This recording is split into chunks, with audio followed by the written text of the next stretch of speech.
Right, so good afternoon, good evening. Yeah, I'm back. I'm back in the hot seat, and the phone's been going. Like people have been saying, "Oh, we want Raz, we want Raz."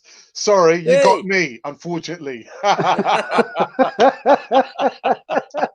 there's a big campaign going on. We want Raz, we want Raz. Anyway, so we've just seen Arsenal have a defeat at the hands of Brighton and Hove Albion. I predicted a 2-1, and I wasn't surprised at the result. IG, tell us in a nutshell your thoughts. My thoughts and prayers are with Bird Leno and with Neil Maupay. I think he may undergo a lot of social media abuse from Arsenal fans. Because I think, to be fair enough, I think that was a very important moment. It's an important moment for us because I think in the subsequent games, I think though Martinez was looking so solid, but you need to understand that Bird Leno's last ditch saves, we're gonna miss that. And the way, judging by me being a physiotherapist, the way he landed, I can say that he's done his ACL or probably an MCL as well. So he's definitely out there for probably 6 or 7 months. It was, and the way he was shouting, I mean, it was a terrible. He was in a terrible amount of pain, and I think it's very funny because I also saw Twitter wherein the fans were actually saying that the other Arsenal players actually did not stand up for Bird Leno, which was really funny to say. But I think Neil Maupay was right in doing that. Was right in doing that, I believe. But I think more often than not, I think Leno was not happy about it because he knew the way he landed and the way he was pressured off. He knows that his season is over. Yeah, guys. I didn't see the first half. I was out doing some chores at my mum's house, unfortunately. So well, I can tell Terry, you the yeah, the, the incident was very similar. Do you remember Debussy got shoved by a West Ham player, and he got shoved off the Arnautovic, yeah. yeah, and out of it, and he fell on his shoulder, I think. And it's all these unnecessary digs, and it was definitely an unnecessary push because he kind of backed into Leno, and it put Leno off. So as he came down, he wasn't quite balanced, you know, and it was on purpose. There's I don't think anybody would doubt that because if you watch the replay, Leno had the ball and he just carried his momentum forward and kind of backed into him.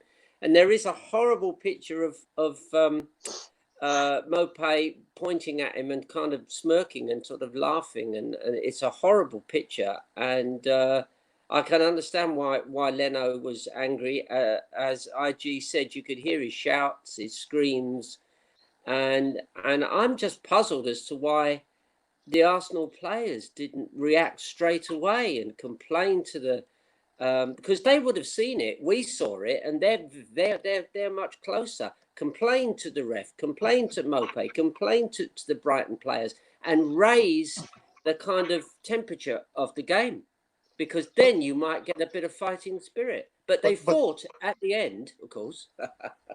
but Terry, this is a word that we've used maybe 1,000 times on Canafoy TV. It comes down to the type of mentality you have at the players. When the going gets tough, the tough get going. Unfortunately, when the going gets tough, there are no tough players there who are going to actually roll up the sleeves, and be up for the fight. It doesn't matter what team Arsenal are coming against, whether it's a team like Stoke, whether you're getting kicked up, you continue, you fight through those periods. I couldn't Yeah. see it. I couldn't see it anywhere. Where was the captain? Where's our captain fantastic, Aubameyang, to lead the troops? Where is If he?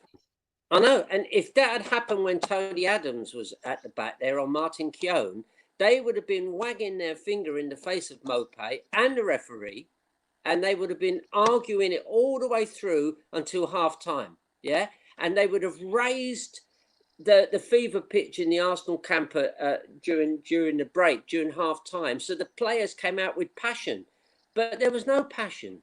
Yeah, nothing. Raz. No. Well, it's a thing that I've said before. Said just before we started. It's something that was embedded in me. That when you go for the ball, You hold it as a defender. You lay off easy. You're in your formation. You know your back four or your back three. You defend each other. It doesn't matter who you're playing against. You back your man, and your man's got to trust himself to back you. And yeah, there's going to be mistakes. If there's going to be mistakes, and you either put your hand up or you get dug out, you try and rectify those mistakes, because that's the way it makes you better and it builds your mentality. We often said that the team lacks mentality when the chips are down. When if I don't care who, I was involved in the match and it was a friendly, and one of my mates broke another guy's leg. Accidental, but you have to back your man because both of them went in for the tackle. Now, if he did it maliciously, you have to back your man up same way. The team does not have the mentality to back each other up. The team doesn't have the mentality that flipping out. We just pulled a goal in, but it's against the run of play, or they've been really hard to play against. Let's just stick. Let's just make sure that we gain possession. Let's just grind the gears. As I said before, it's a street fight. If it's a street fight and you're away from home, you push the ball away from you. Make them do all the running. Let them play the ball in their half. It tires them out. Apparently, part of the time they were tired out. 3 shots at us. 3 shots. And 2 of them. I want to ask IG a question. Are the players indicative of Arteta's character? Are they just? What is it about these Arsenal players, IG? What is it about them? Are they like Arteta? Does Arteta lack the mentality? What is it about these players? I can't trust them to, string at least 2 or 3 wins together. I can't trust them to do that.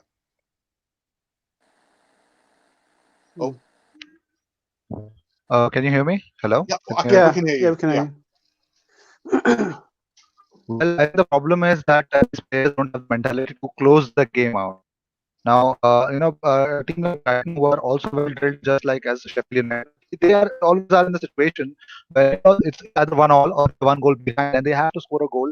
Even they'll try even till the last minute. These guys will fight, and they know the weaknesses of Arsenal. So that's the problem. I mean, just when Nicola Pepe scored, I think from that myself, all the players dropped down.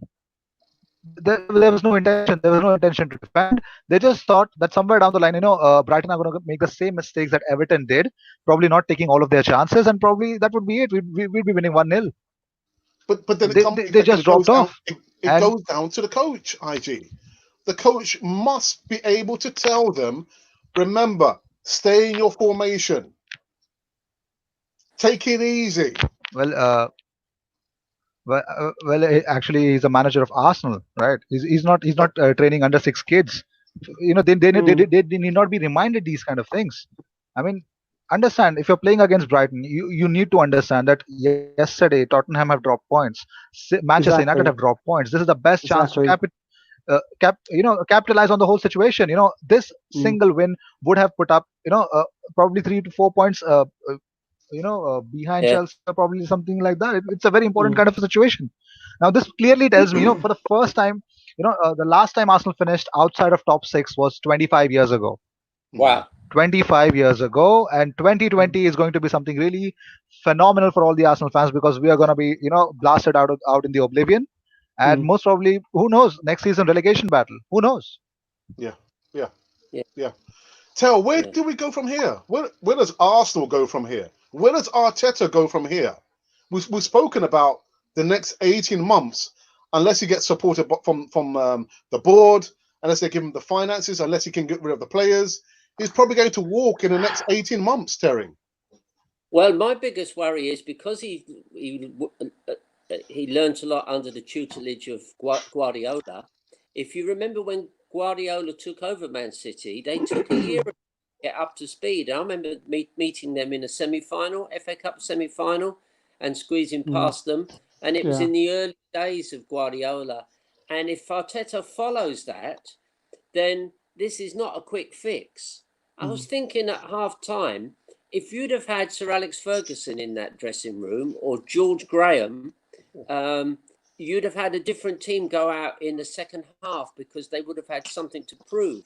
Yeah. And it just felt like we allowed it to happen because the team we're playing against were fighting harder than us, you know. Yeah. And that's the heart of the matter, that we come against teams who are up for the challenge. They will fight, they will run, they'll put a challenge in. Whereas Arsenal, we still have the soft centre. We're so soft, Ralph. We're so soft. Alex, this is, you know what? Yesterday at work, one of the guys said to me, he's an Aston Villa fan. It's my store manager. And so, at least we didn't lose. And I was thinking, you know what? I want to give him a good comeback. And I'm thinking, no, let's just wait until we play against Brighton, and I'll be able to go back into work Monday. I can't say anything. I can't say anything. This team it sums up the mentality for the last 10 years, 10 straight years. And we've had 3 managers within that period of time. And you know what? I have to pull out the players. No matter what the manager tells you, if you're not showing guts, if you're not showing determination, if you're not fighting for your place, don't wear the shirt. Yeah. Thierry Henry once said it before. If the shirt is too heavy for you, leave. Don't act like a diva and say that you want a certain amount of money and you don't turn up. Where was Ozil? Where was Martinelli? What's going on? We can use 5 subs and we used pretty much 4 of the wrong ones. True. Yeah. What the hell is going on with this team? You know what? I'm sick to the pit of my stomach because I feel frustrated that I can't go out there and shout or play. You know, we put all our money, all our effort, our time into this. And if I can grab one player by the scruff of his collar and say to him, what does it mean to play for this club? You know, show me. Don't just tweet it. Don't put it on social media. Put it on the pitch. I just have a funny feeling that the players, they're just not good enough. They're just not good enough, IG. It doesn't matter. Sorry, go on, IG. Didn't we discuss this when we had a similar situation under Unai Emery? I think you and me always had a conversation regarding this, that something is wrong. In the first season his substitutions were really good, but right now this season it's not just happening. And I just told you that players, it's just the players. See, Arsenal do not have the whole idea of changing managers frequently. They don't do that. So, but they did it mid-season. So you need to understand, the problem is not the manager. The problem is definitely not the manager. You have to point the fingers at the players as well. Manager is as good as their players on the pitch. It's about, sometimes you stick to the formations, you do that, you follow the whole ideas and everything, and then out comes a moment of magic from a player. I was missing that. There was nowhere apart from barring from Bukayo Saka.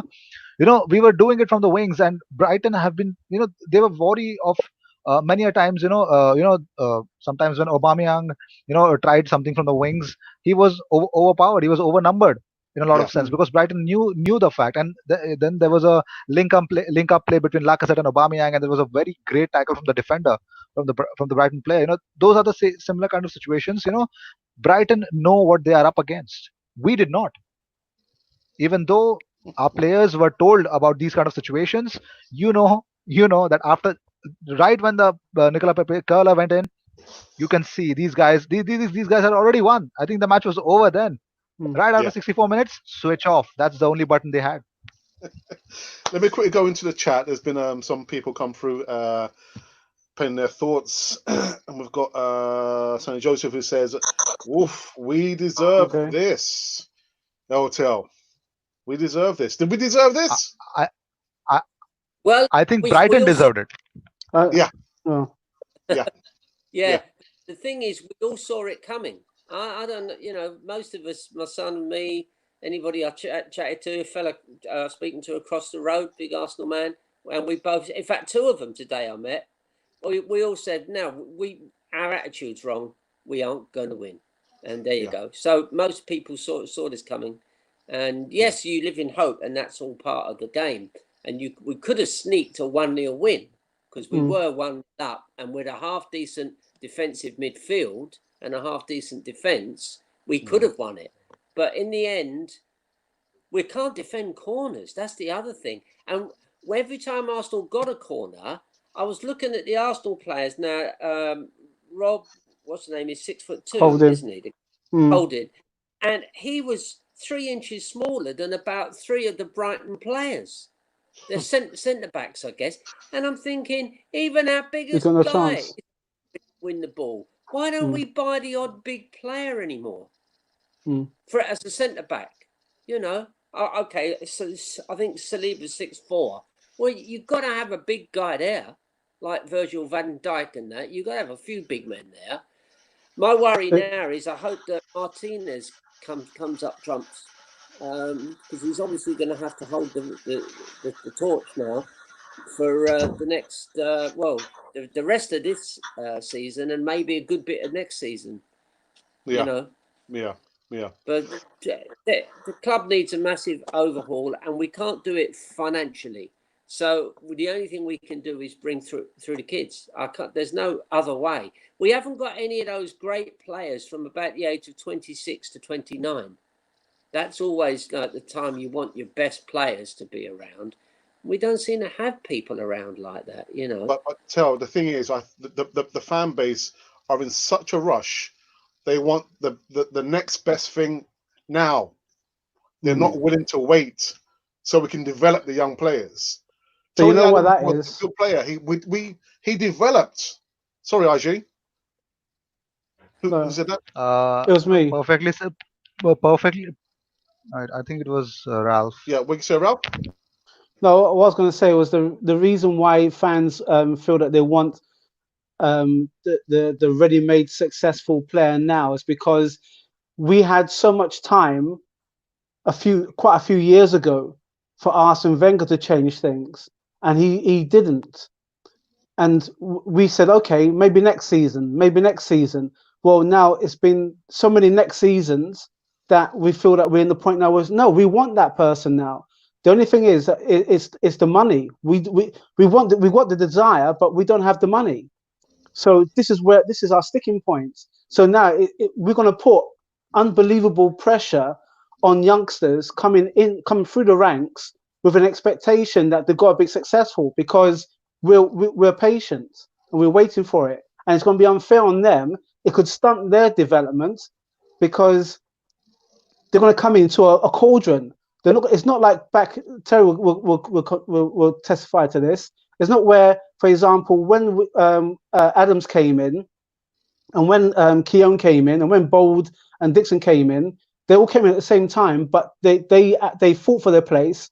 It was solidified, but then there was other players there, like Rocky and Paul Davis and Marco Thomas and Alan Smith, that solidified the seniority part of the team as well. So that's the reason why they gelled. When the youngsters with the youngsters coming in, it's going to be what? Who do I look for as a leader? Who like you said before, Alex? Who do you call as a captain? Who puts the mark? Who sets the marker? Yeah, I was worried about Saka, because I thought he played really well today, but he was getting targeted and fouled continually. And I was looking for one of the older Arsenal players to put their arm around him and say, "You're playing great, son. Don't worry about all those," because he was fouled and across the mouth and continually, and he was looking wide-eyed as if to say, "What am I in here?" Yeah.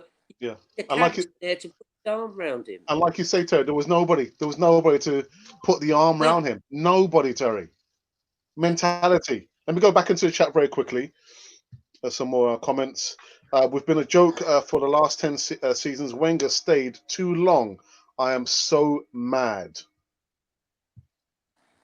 And also from Hong Kong says, no point of ranting. It makes us feel better. It's cathartic. I don't want to lose hope, but Champions League what? No Champions League this year. No Champions League this year. Yeah. That's the cold hard facts. No Champions League this season. Maybe for the next few seasons. Let's get used to it. Let's get used to it. Yeah. 12 a.m. here in Hong Kong, and we're simply SHIT. Thank you for that. Tierney has good game against City, but he didn't start today, and I don't know why Martinelli hasn't given any chances in the last two matches. Clearly, he's better than Nketiah. IG, what's going on with Martinelli? Well, he isn't injured. He's not in the injury list, so I'm feeling that he was not the right kind of personnel to come on the pitch. So I think more important, when Sanjay Joseph mentions that Martinelli is better than Nketiah, he strongly believes that Martinelli has to play as a central striker. But I don't think so. That's what the premise that Arteta is in. He believes that he's probably going to play on the left wing, and I believe Aubameyang is definitely going to get all the 90 minutes. So to see Martinelli soon, I don't know. I don't understand if that would be possible or not. Can I ask a question? May I ask a question? How did we come from a strategic or tactical withdrawal of certain players for certain games? I thought that you play your best 11, and then you have maybe five or six players. But just obviously before COVID, 3 of them are going to be subs. But you play from your strongest team. How comes we've become withdrawn, as it were, withdrawing certain strong players? I don't get that. I don't understand that. What's the reason for that?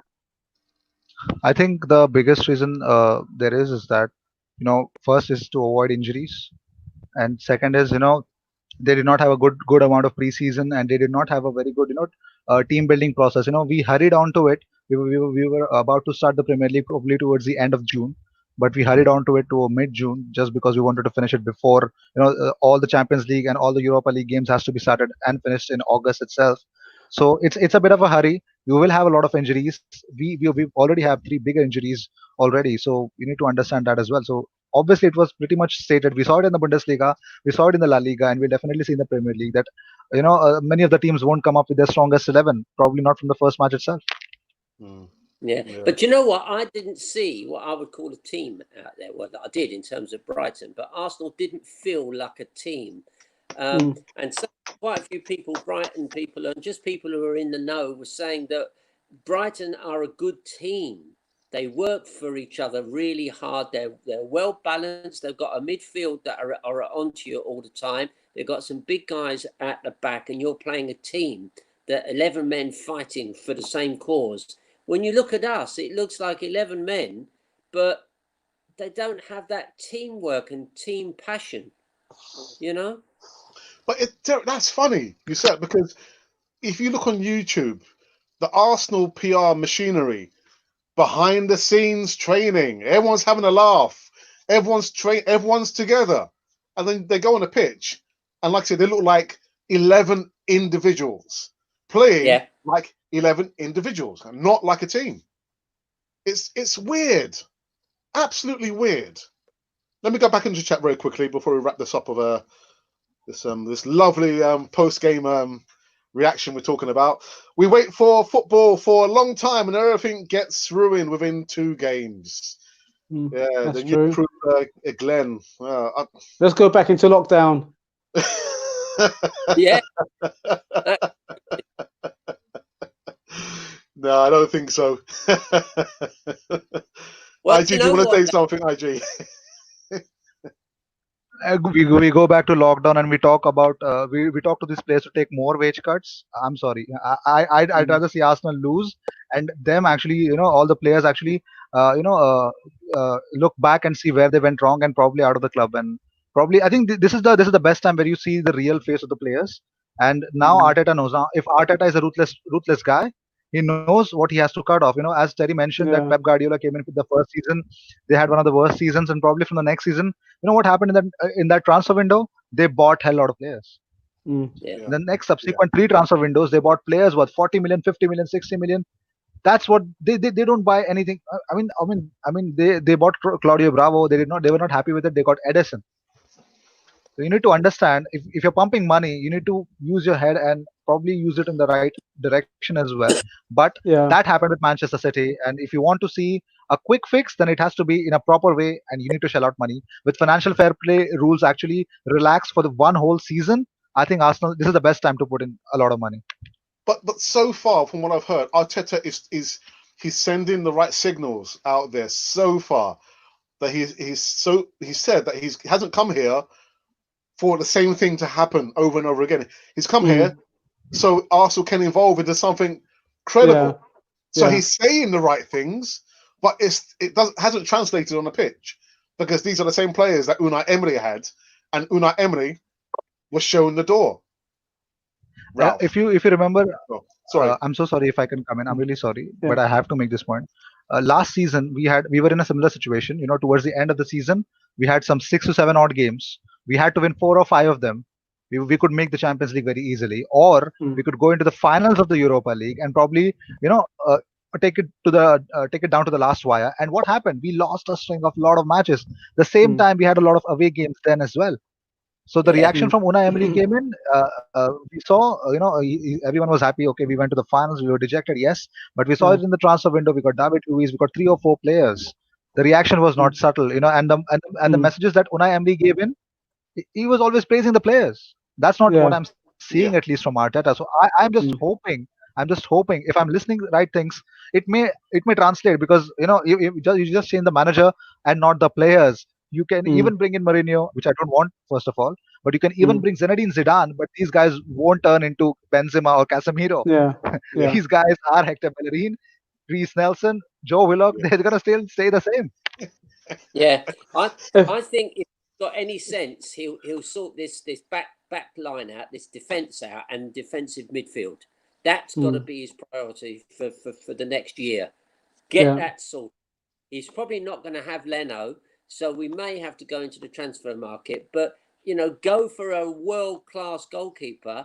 But definitely, if you get your back 4 plus your 2 defensive midfielders sorted, and I'm talking not just about good players, but I want big players. I want big centre-backs. I want a guy like Patrick Vieira in midfield, whose physical presence intimidates people. I want us to be the team that we were under George Graham, where nobody could score against us, 1-0 to the Arsenal.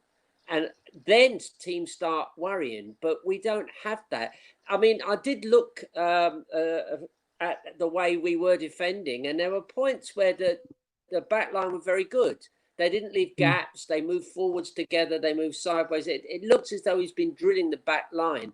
But at the end of the day, as IG says, if you haven't got the players that are able to do it, you can only go so far. I think Rob Holding may well not be the answer now. I think we're going to have to accept that.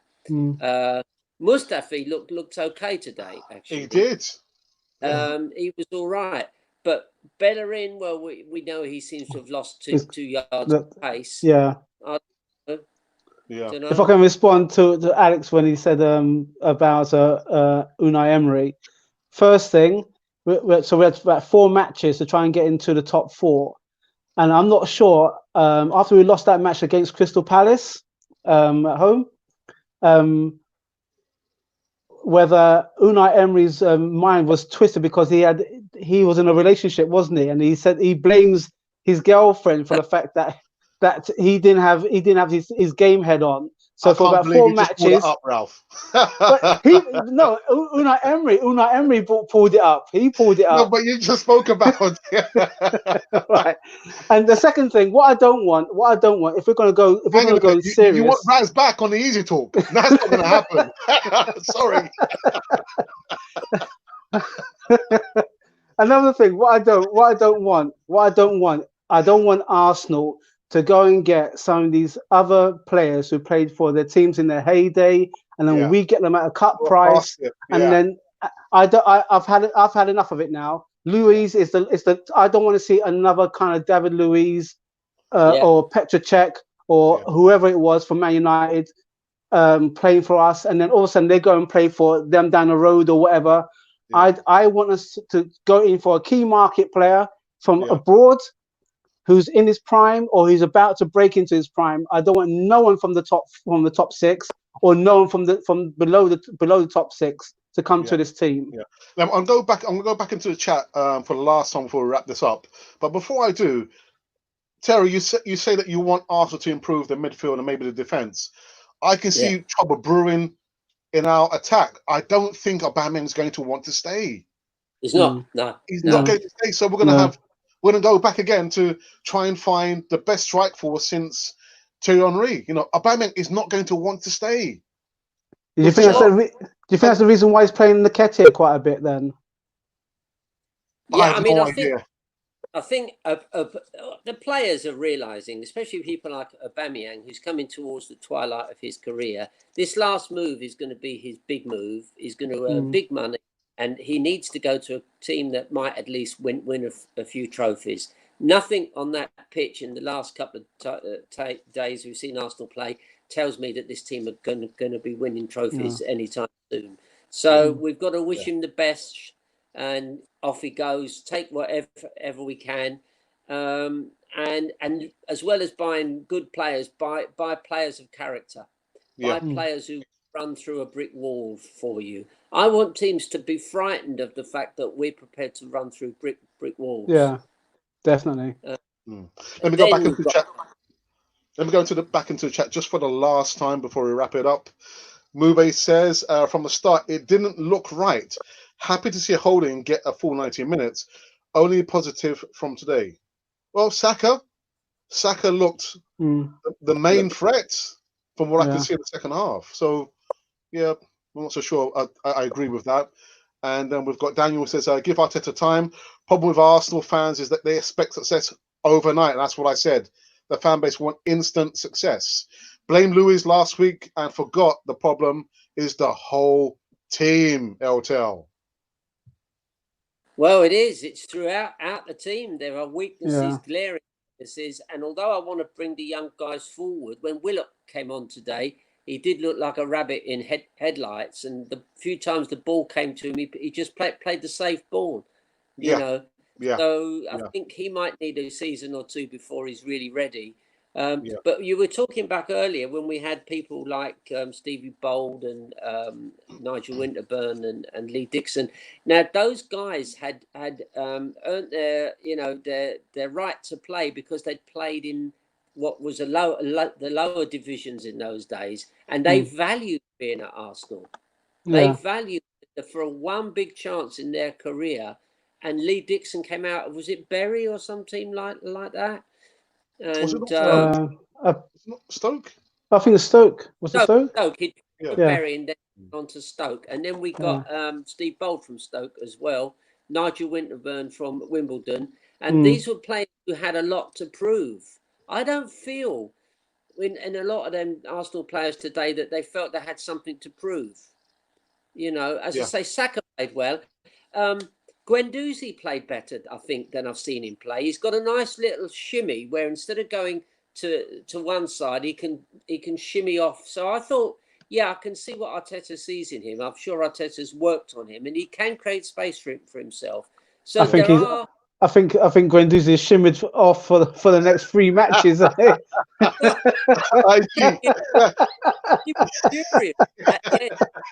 do you want to say something, IG? Terry, Alex disagrees and disapproves.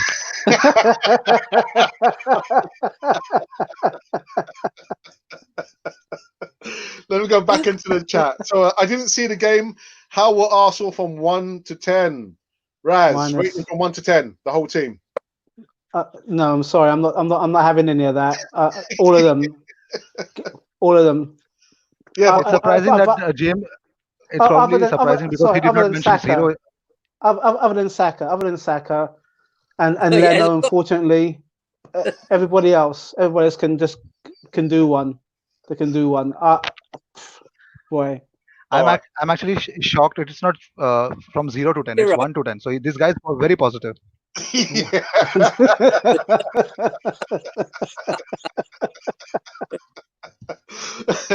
Arteta needs to have a good look at himself. Oh, people are blaming Arteta. I think he does. It's always perfect. I think he's always looking at it.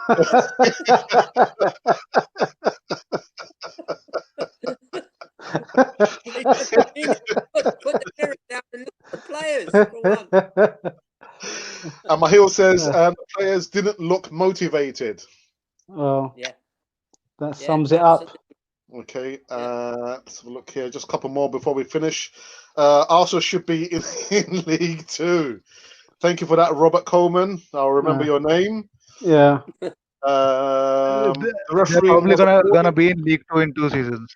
The ref was bad.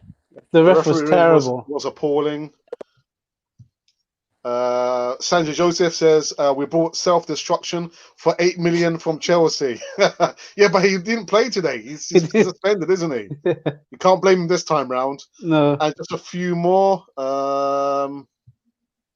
The worst thing today is losing Leno, and God knows for how long. I imagine for the rest of the season. Yeah. For the rest of the Hopefully season. it's not too severe, but it doesn't looks like maybe about 8 or 9 months, isn't it, out? Yeah.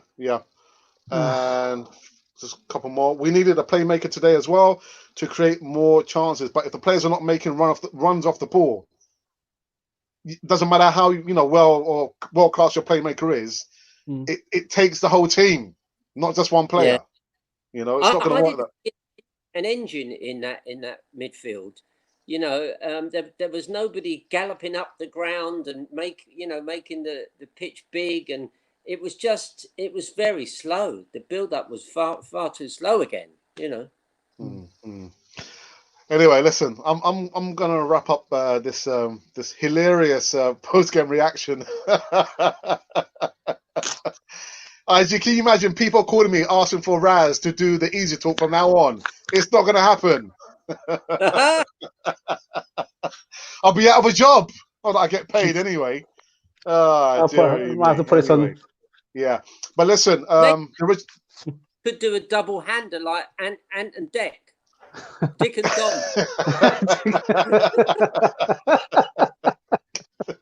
Nah. No. It can be only one. There can only be one. Listen, IG, the Ministry of Information, thanks for coming on last minute. As always, a pleasure to have you on Cannon Foy TV. What does that mean? I have no idea. He's a wise man. He's a wise man. That is a signature. Paulo Dybala does it. So that's his signature, whenever he scores, that's a celebration. So I do that. There you go. LTL, the original Godfather, thanks for coming on last minute as well. Always a pleasure. Pleasure. And of course, watching Arsenal today, that's for sure. That's it. Just to enjoy half an hour or two, an hour, because watching Arsenal is no fun these days. Nah, it's not. It's no joke. And last but not least, the king in waiting who wants to take my throne on the Easy Talk. It's not going to happen. It's my co-host and my brother Ralph. Thanks very much. If you've been wondering who or what you've been watching Cannon Fodder, the channel for Arsenal fans all over this world. And unfortunately, there's no breaking news.